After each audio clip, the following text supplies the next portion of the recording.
അതുപോലെ തന്നെ നമ്മൾ ചർച്ച ചെയ്തൊരു പ്രധാന വിഷയമാണ് ഈ വായ്പ പണമിടപാടൊക്കെ നടത്തിയവരെ ഭീഷണിപ്പെടുത്തുകയും അല്ലെങ്കിൽ ഫോൺ ചെയ്ത് പണം ചോദിക്കുന്ന സ്ഥിതി. കർക്കശ നിലപാടാണ് സംസ്ഥാന സർക്കാർ സ്വീകരിച്ചിട്ടുള്ളത്.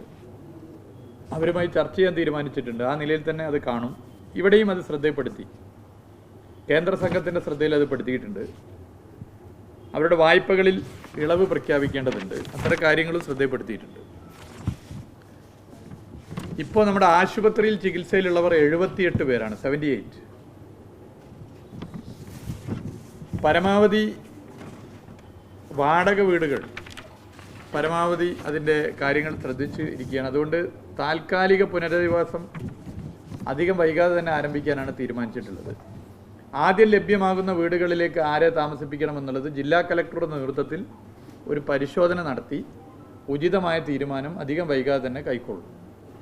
ഈ പറയുന്ന ക്വാർട്ടേഴ്സുകളിലേക്കൊക്കെ ആവശ്യമുള്ള ഫർണിച്ചർ, മറ്റ് കാര്യങ്ങളൊക്കെയുണ്ട്. അത് ഇതുപോലെ തന്നെ നല്ല മനസ്സിനുടമകളായവർ മറ്റുള്ളവരുമായി സംസാരിച്ച് ആ നിലയിൽ തന്നെ അതൊക്കെ വാങ്ങാനും ജില്ലാ കളക്ടറുടെ നേതൃത്വത്തിൽ ശ്രമങ്ങൾ ആരംഭിച്ചിട്ടുണ്ട്. പ്രധാനമന്ത്രിയുടെ സന്ദർശനം നമുക്ക് നേരത്തെ വിവരം തന്നതാണ്. 11:55 ഇവിടെ എത്തും. പിന്നെ അദ്ദേഹം ബെയിലി പാലം, പിന്നെ ഒരു ക്യാമ്പ്, പിന്നെ ഹോസ്പിറ്റൽ, പിന്നെ ഇവിടെ വന്ന് മീറ്റിംഗ്, ഇങ്ങനെയാണ് പൊതുവെ പറഞ്ഞിട്ടുള്ളത്. അതിൽ മാറ്റങ്ങൾ ഉണ്ടാകാം, നമ്മുടെ കയ്യിൽ ഒതുങ്ങുന്നതല്ല അത്. മാറ്റങ്ങൾ എങ്ങനെ വേണമെങ്കിലും ഉണ്ടാകും. എന്തായാലും 3 മണിക്കൂർ ഇവിടെ ഉണ്ടാകും.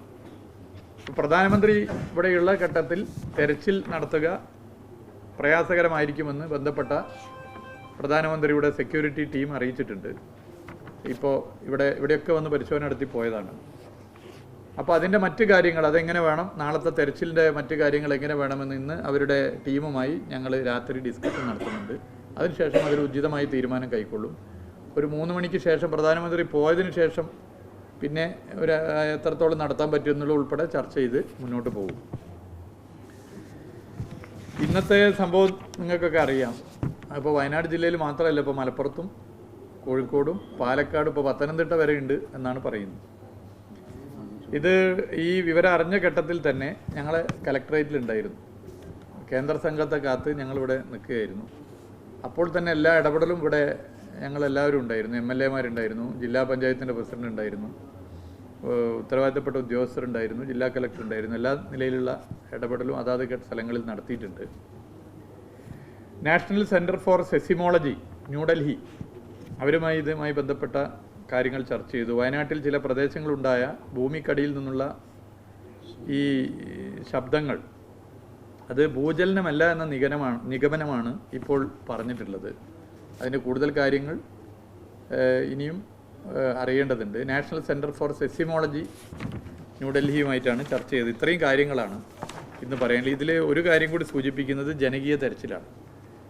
ജനകീയ തെരച്ചിലിൻ്റെ അനുഭവം, ക്യാമ്പിൽ നിന്നും തെരച്ചിലിന് വന്ന ആളുകൾ അവിടെ എത്തി പലരും നിങ്ങളൊക്കെ കണ്ടതാണ്.